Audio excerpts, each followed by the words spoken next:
नमस्कार, मैं हूं अचला सिंह और आप देख रहे हैं धाकड़ न्यूज़।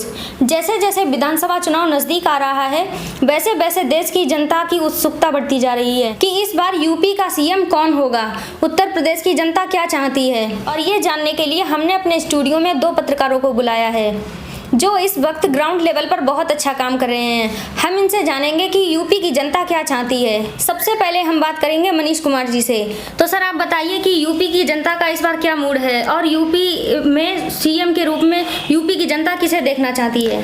अगर समय के हिसाब से और काम के हिसाब से देखा जाए तो इस बार जो है 2 चीज़ों में अक्सर करके लड़ाई होती है, या तो बीजेपी या तो बसपा, ठीक है। लेकिन नाम जैसे बोला जाता है प्रचार वगैरह हो गया और कोई चीज़ हो गया, ज़्यादा करके अखिलेश यादव और बहन जी का चल रहा है। बीजेपी जो है वो शांत है, इसलिए शांत है क्योंकि उनके पास स्टारक प्रचारक जो है वो गोदी मीडिया है, ठीक है। तो जहाँ तक मैं देखा हूँ, मैं दलित समाज में अक्सर कर से जाके देखा हूँ, तो वहाँ पे सबसे ज़्यादा बहन जी का नाम आ रहा है और चंद्रशेखर का नाम आ रहा है। ऐसी बात नहीं है चंद्रशेखर आज़ाद का नाम नहीं आता है, लेकिन युवा के नाम पे आता है, वो भी भीम आर्मी के नाम पे आता है, उनकी आज़ाद समाज पार्टी के नाम पे नहीं आता है।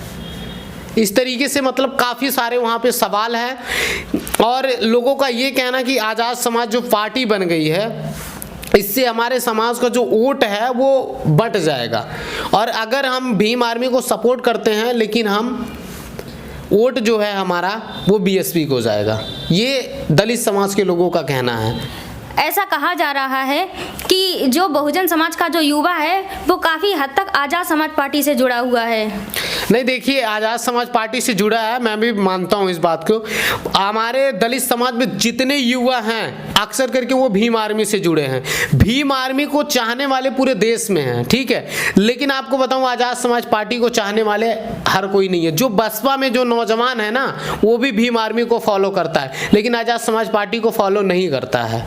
उसमें भी देखिए, और काफ़ी ऐसी दिक्कतें हैं, ऐसी प्रॉब्लम है कि पहले चंद्रशेखर आज़ाद जी ने बोला था कि हम पार्टी नहीं बनाएंगे, है ना, और जब उन्होंने कहा था पार्टी हम नहीं बनाएंगे तो उन्होंने पार्टी बना लिया। तो मेरे ख्याल से कहीं ना कहीं थोड़ी बहुत नाराज़गी जो है वो बहन जी से भी है युवाओं को, और थोड़ी बहुत नाराज़गी जो है वो चंद्रशेखर आज़ाद से भी है। तो सर, आपसे जानना चाहेंगे कि जिस प्रकार बहुजन समाज की 2 पार्टियां मैदान में हैं, आज़ाद समाज पार्टी और बहुजन समाज पार्टी, तो आज़ाद समाज पार्टी जो है वो बहुजन समाज पार्टी को किस हद तक नुकसान पहुँचा पाएगी।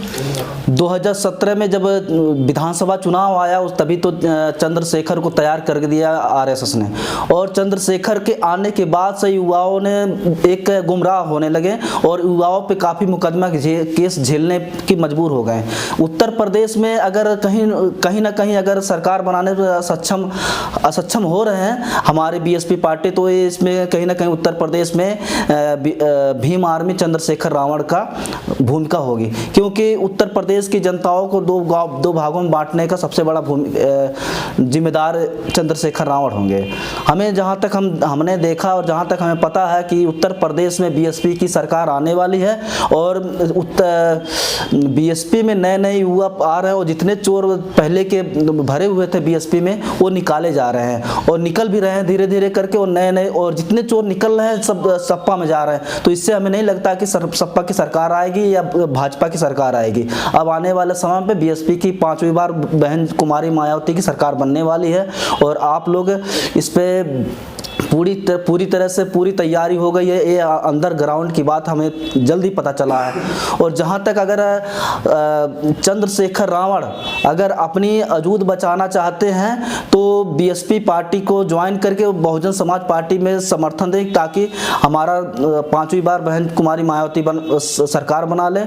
हम कहते हैं कि अगर आप सपोर्ट करेंगे तो हम अगला मुख्यमंत्री आपको चुनेंगे 2022 के बाद 24 के बाद से। तो यही मैं कहना चाहता हूँ। रमेश जी का कहना है कि आज़ाद समाज पार्टी आरएसएस के द्वारा तैयार की गई है, इस बात में कितनी सत्यता है। देखिए, मैं सबसे पहले तो ये बात बता दूं बड़े भैया रमेश जी, बात देखिए आपने सच्चाई तौर पे कहा है कि आरएसएस के आदमी हैं, ठीक है। चंद्रशेखर आज़ाद अगर आरएसएस का है तो भाई साहब जेल ना हर किसी को काटता है, ठीक है। और जेल में अक्सर करके ना वो लोग जाते हैं जो समाज के लिए त्यागी होते हैं। चंद्रशेखर आजाद के पास ना एक मुकदमे नहीं 90 मुकदमे हैं। आज भी आप जाकर कहीं पे भी देख लीजिएगा, 90 मुकदमे हैं उसके पास, ठीक है, चंद्रशेखर आजाद के ऊपर। और आपके हमारे उत्तर प्रदेश के माननीय योगी आदित्यनाथ के ऊपर दो मुकदमा लगा था। पार्लियामेंट में वो रोते हुए दिखाई दिए थे।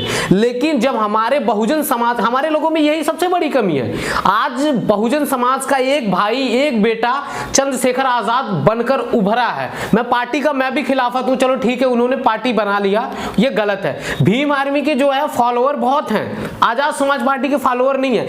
अगर क्या नाम है बीएसपी जो है हराने का काम करेगा, आजाद समाज पार्टी अगर बीएसपी को हराने का काम कर रही है, तो बीएसपी को बनाने वाले कौन थे? मानवर कांसीराम साहब थे ना।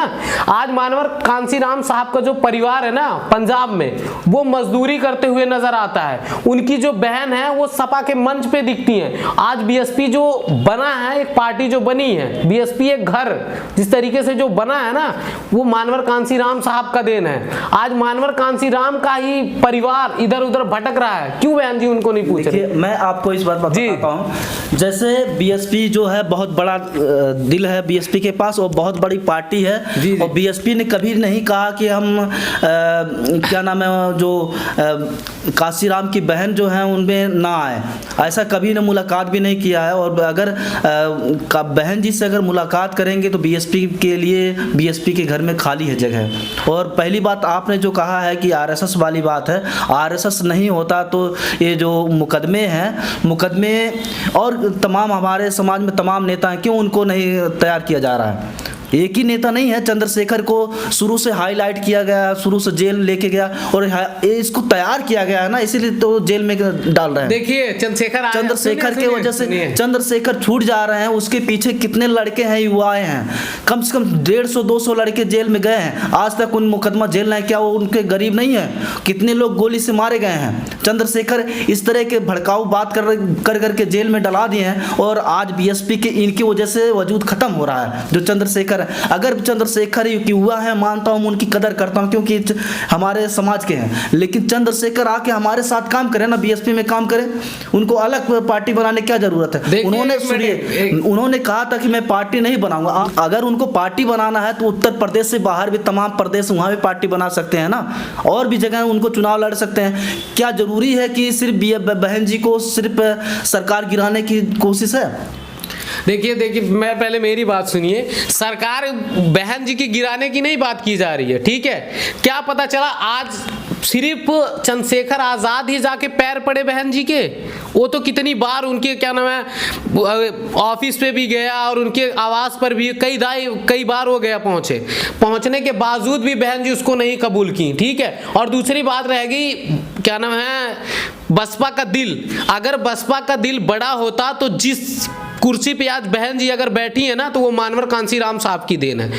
तो अगर बसपा का दिल अगर बड़ा रहता ना, तो बीएसपी का कोई भी नेता मानवर कांसीराम साहब के घर पे पहुंचता और उनके घर के क्या दुख है, क्या दर्द है, उस चीज को वो लोग जानते और उस चीज को वो लोग समझते। कोई गया? चंद्रशेखर आजाद गया था। मैं आजाद समाज पार्टी के मैं खुले मंच उस पे कह रहा हूं, ठीक है, यूट्यूब के सामने और वीडियो में कह रहा हूं ये बातें कि मैं चंद्रशेखर आजाद का जो पार्टी है ना, आजाद समाज पार्टी में, उसका विरोध करता हूं। लेकिन आप भीम आर्मी और चंद्रशेखर आजाद का अगर आप विरोध करते हैं तो मैं इसका ये साफ तौर पे कह दूं कि हमारा जो समाज आज अगर अपने हक की अगर लड़ाई लड़ रहा ना, और आज अगर हमारे लोगों को न्याय मिल रहा है ना, तो अगर वो किसी की देन है तो वो भीम आर्मी की देन है। और आपको दूसरी बात ये बता दूं, बसपा में अगर आप नेता हैं, आप अगर टिकट पे अगर चुनाव लड़ेंगे, अगर आप कोई भी पार्टी के खिलाफ अगर कोई भी जाके काम करते हैं, तो आपको पार्टी से निष्कासित कर दिया जाएगा, ठीक है। देखिए जो मैं जो बता रहा हूँ, मैं भी तो भीम आर्मी का समर्थन करता हूँ। भीम आर्मी अच्छा काम किया है और समाज में अच्छा काम करना ठीक है, लेकिन अभी अचानक में पार्टी बना देना ये कहाँ तक सही है? समाज में अभी काम करो, समाज में रहो, और हमें आपको भी ज़रूरत है, आओ बीएसपी में मिल के काम करते हैं। सर आप लोग मुद्दे से भटक रहे हैं। हमारा मुद्दा ये था कि यूपी की जनता का क्या मूड है। देखिए मूड जो है वो आने वाला दिन बताएगा, लेकिन जहां तक मैं आपको बता दूं, उम्मीद के साथ मैं बता रहा हूं कि आने वाले टाइम पे अगर बीएसपी अच्छा प्रदर्शन करती है तो बीएसपी की सरकार जो है पूर्ण बहुमत से उत्तर प्रदेश में बन सकती है। क्योंकि आपको बता दूं कि हर कोई युवा और हर कोई युवाओं में थोड़ा हमारे समाज के जो लोग हैं वो थोड़ा सा कम हैं, लेकिन वो वोट करेंगे बीएसपी को। जैसे मैं आपको बता दूं कि मैं भीम आर्मी का समर्थन करता हूं, लेकिन मैं वोट करूंगा अगर किसी को तो मैं बीएसपी का करूंगा। तो ये चीज़ें हर युवा में है। अभी अभी भैया ने कहा कि चंद्रशेखर आज़ाद आरएसएस का है और क्या नाम आज़ाद समाज पार्टी जो है ये आरएसएस का एजेंडा है ना।